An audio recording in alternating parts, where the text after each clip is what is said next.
It's just a weird concept. Do better, ChatGPT. Content writers become prompt writers. Content writers won't really exist anymore. ChatGPT is my personal assistant now. What are your secrets to scale?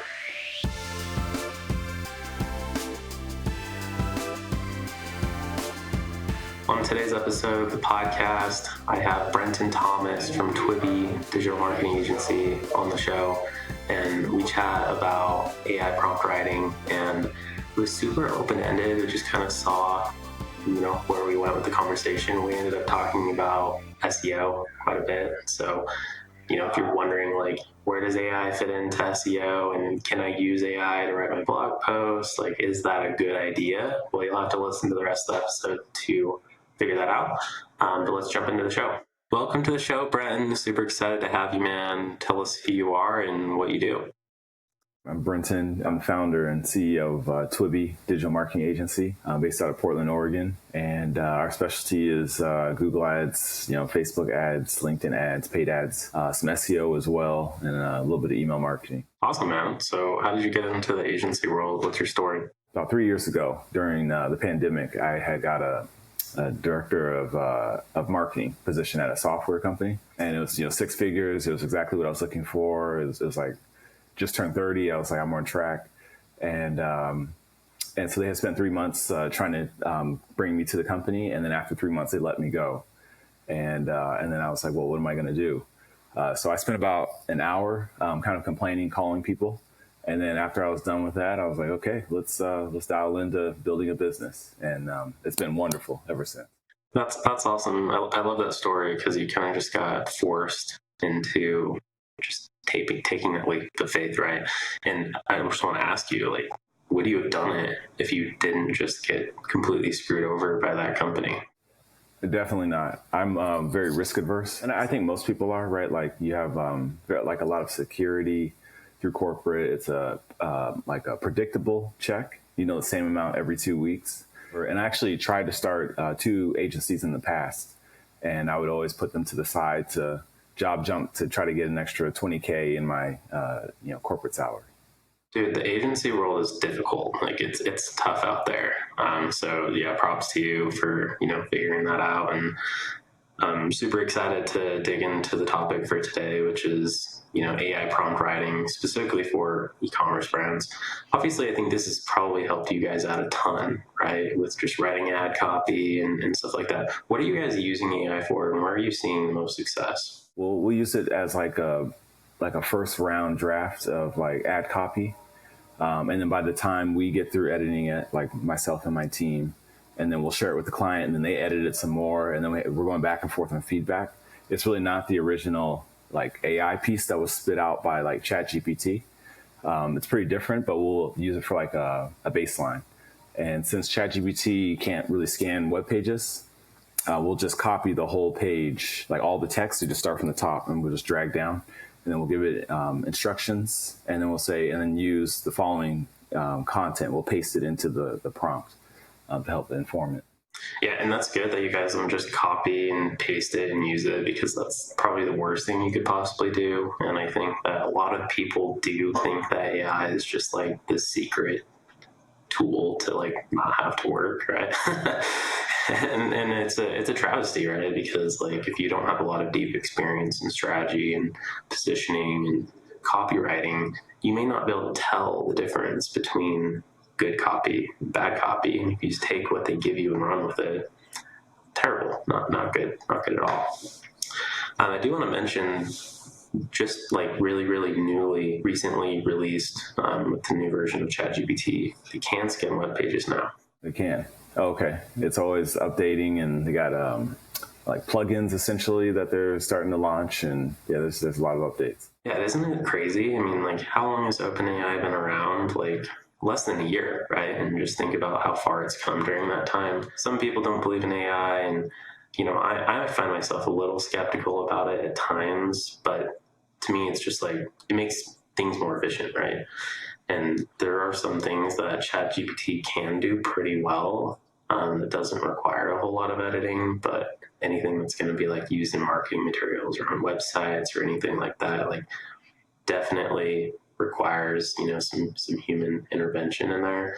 And I've talked about this before, but I actually use ChatGPT to write my podcast questions. And I know I got those to you a little late, but you really can't tell a difference. And ChatGPT actually, in some ways, does a better job than I could at writing those questions with very little effort. But I think a lot of it does come down to the prompt that you use. So can you walk us through that just a little bit? Like, what prompts are you using? How are you training AI to get the outputs that you want?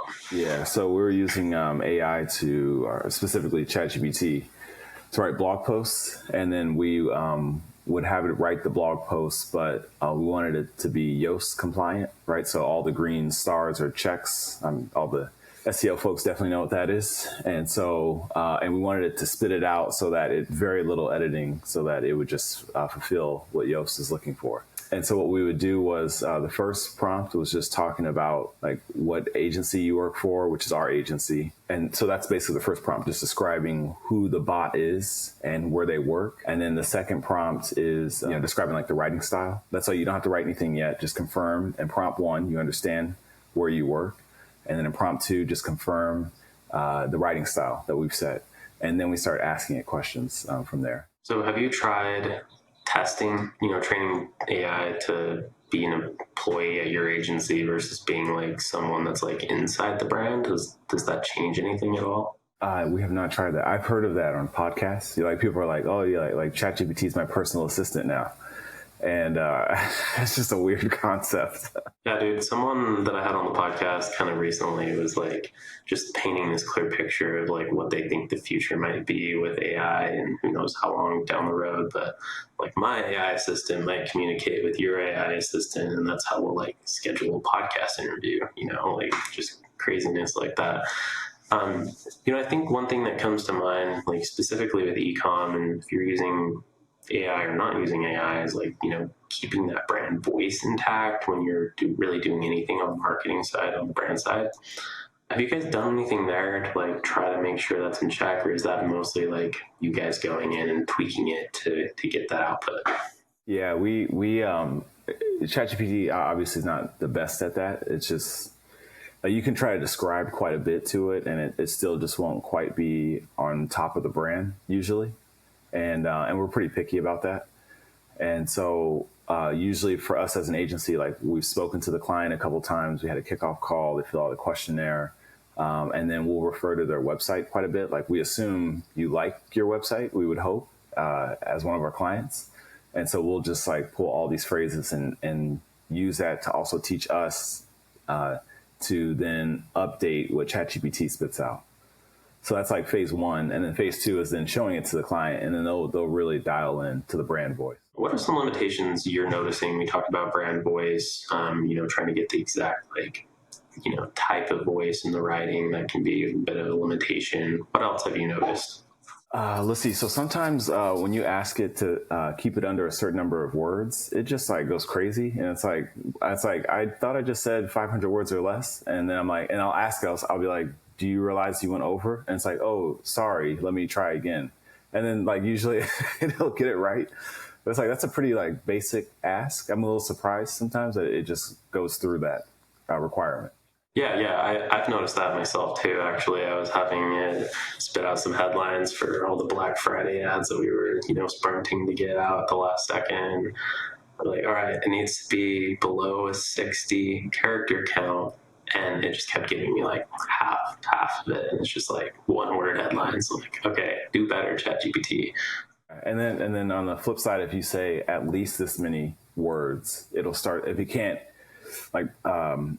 reach that number, it'll just like kind of like repeat itself sort of. And it's like kind of like rambling. And it's like, okay, like just like let me know you can't get there. Like just say that, and I'll rephrase my prompt. Okay, so let's talk about advantages. I think one of the things that ChatGPT does really well at, and this is an extremely underrated use case, the rule of thumb with copywriting is like try to get the point across in as few words as possible, right? So sometimes like if I'm just like creating a landing page for a client, I'll take like the verbiage that's like already on like their main website pages, and I'll say this in as few words as possible. You're giving it a very unique input and you get a very unique output, but it's just like takes all of that work out of it, and it actually turns out really, really well. Pretty good use case. Okay. We don't build web pages, but we'll take some of the copy off the website and then use it for ad copy. So we do the same thing. What has surprised you with what AI has been able to do for you guys? I mean, obviously you go to AI and you just like see, okay, I'm going to see if AI can handle this. Like, has anything just like blown you away? I was working in Google Data Studio or Looker Studio now. And so I had to write some like formulas, some like regular expression formulas. And I just am not very good at it. I just don't have a lot of experience with it. But a client hired us to like build some reporting. And so it's like, there's just like a couple of like fields in the report that needed like specific, like custom coding. And so I'm like Googling, I spent hours just like trying to Google how to include multiple strings of text to be included into a single field on the report. And I spent just numerous hours Googling it. And I was like, can ChatGPT do this? I don't know. Seems like a lot to ask of it. And so it went in ChatGPT, asked it, and it spit out the code. It didn't work at first. And then I had to explain more, like I'm using this inside of Google Looker Studio. Can you adjust the code so that it works specifically for it?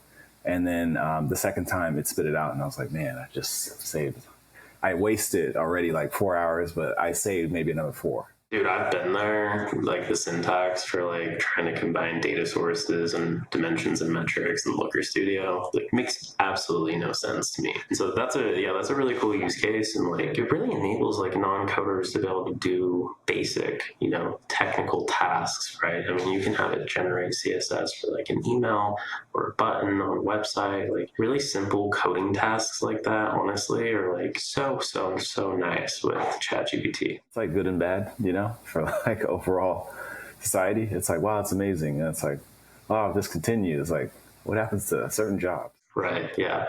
But I feel like that's still like, kind of slippery slope thinking a little bit, right? Because I think so many people are thinking about it in the wrong way, where like I've personally spoken to people that think, oh, why do I need a blog writer anymore? I have ChatGPT now. And it's like, well, let's see how that works out for you, right? Because like if it's that easy, I mean, why would you get rewarded for that? I mean, if like some people really think it's like, all right, write me a blog post about this, make it this many words, like, cool, done, publish it. Like they really think that it's that simple, but like what people need to understand, and I know that it's like severely uneducated people that think that way, but if you're putting in a basic input, you're going to get a very basic output. And that's what people need to understand. And in fact, I was talking to my wife about this the other day. She's in college, but she was so worried about getting in trouble for plagiarism because she used ChatGPT to reword parts of a paper that she was writing.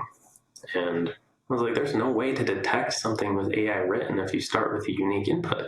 That's the kicker here. Like if you say, all right, write me an article about basic SEO strategies, whatever it might be. How many other people out there do you think like thought about that same thing? Like obviously you have competitors within any given topic, right? And why do you think that your content should perform well if like someone else might just be like using the exact same output in their post, right? What are your thoughts there? I mean, do you think AI is ever going to get to a point where it would ever like replace a content writer? I think it could get to that point, but I just think that the writer just becomes like their role is just different, right? Like you got to be a great prompt writer because, like to your point, in the very beginning, we're writing like really generic prompts, and it would spit something out, and then we would go back and then like. For whatever reason, we have to ask like a similar question because the first time we wrote the prompt, this is really generic. And then we came back and wrote something similar that's generic. And the responses are very similar. And so everyone's going to have like the same response to like that same generic prompt. So we had to get like pretty detailed. So I think it's just like prompt writing, like content writers become prompt writers and then also get the real world inputs to inform the prompts. And then they're talented prompt writers on top of that. I think that's the future. My thought on that is I think content writers won't really exist anymore. I don't think it's AI replacing them. Like you said, I think their role changes.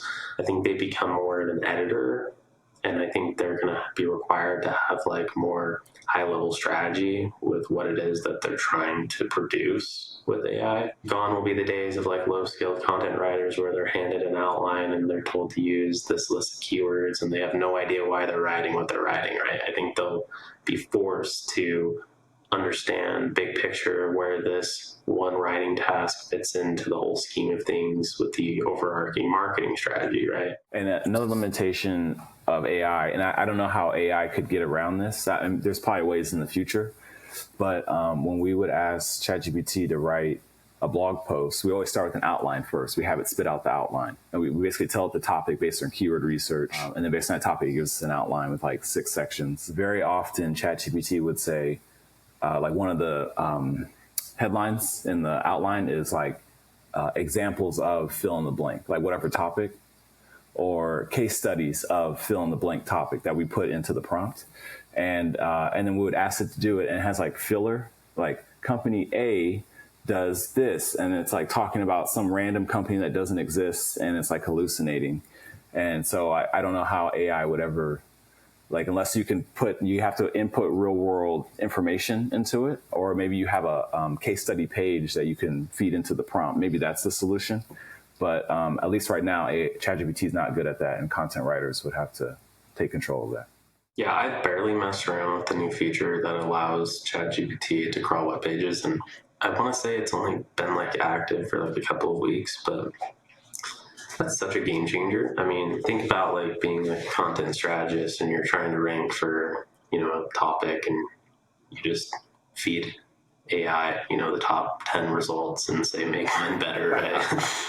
and I think that's really the silver lining here with what AI is going to do, is just going to like propel us forward so much in terms of like how we're improving everything. And if you think about it, Google played such a big role with that from an SEO perspective, because like their algorithm is designed to make people do better and put out better content over time, right?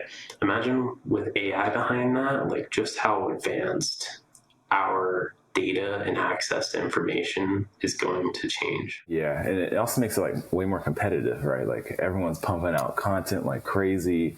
It's harder to rank. Yeah, in fact, I think Google's actually a little pissed about it, because recent algorithm updates are really catering more towards user-generated content, because Google doesn't like AI content, and there's tons of controversy about this. And I know my shit when it comes to SEO, so I think it's good that we're chatting about this, because I don't get to put my SEO cap on too much on the podcast. But what's your opinion on that? I mean, so many SEOs say different things, like, does Google care about AI? And I've always been on the side of like, Google does not like AI, because unless Google can't tell it's AI, right?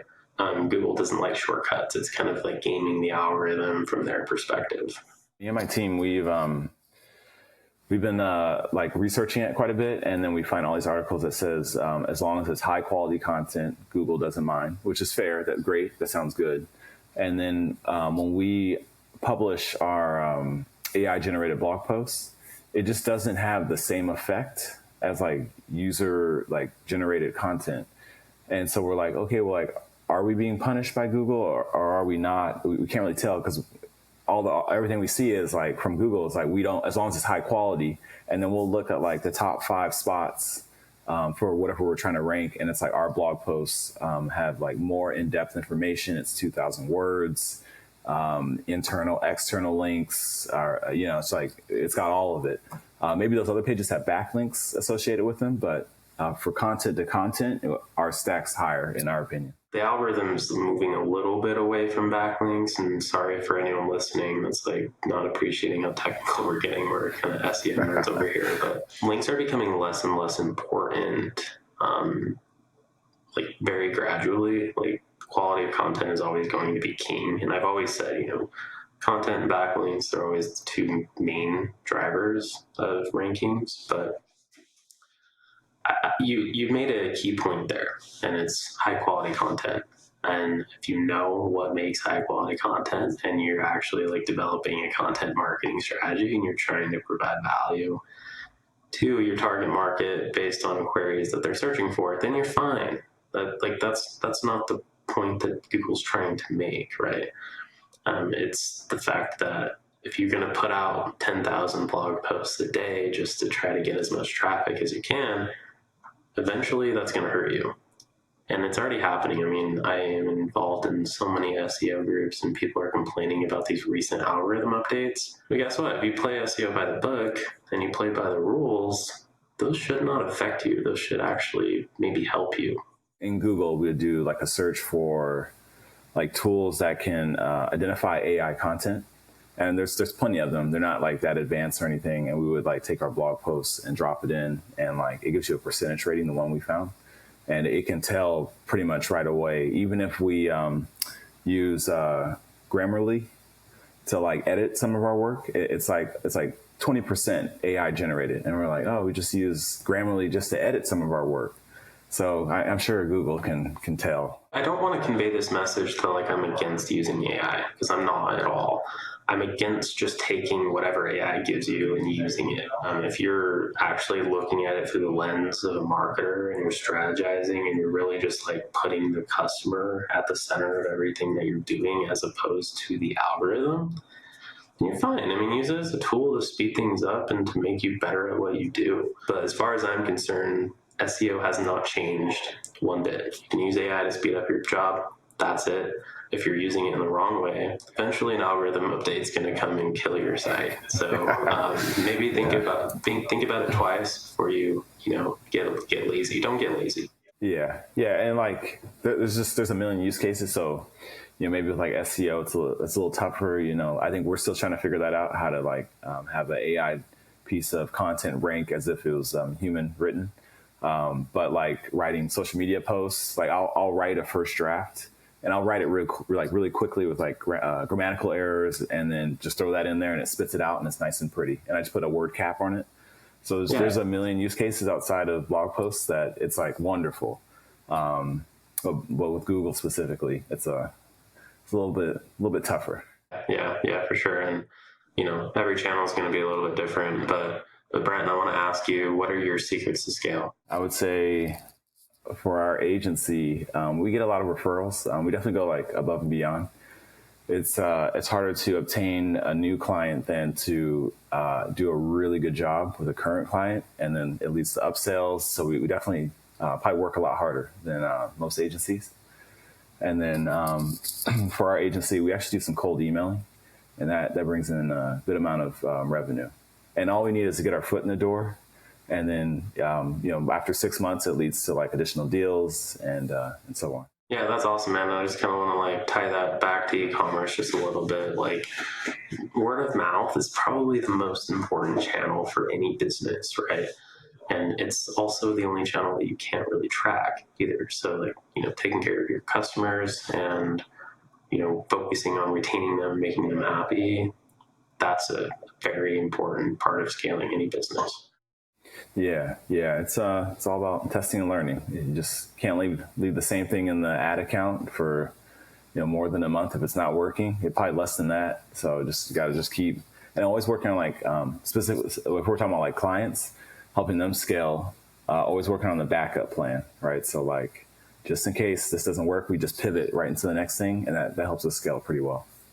Yeah, because as marketers, we don't have this formula that works every time. It's taking an educated guess, testing it, and then pivoting. And you just keep going until you find something that works. And that's what marketers do. That's what we do. We're not rocket scientists, right? But anyways, Brenton, I want to thank you for taking the time to do this interview with me today. Is there anything I didn't ask you that you'd like the audience to know? Anyone listening wants to learn more about what we do or about myself specifically and my journey, you can go to our website and you can reach out. I look at every contact us submission. Thank you again, Brenton.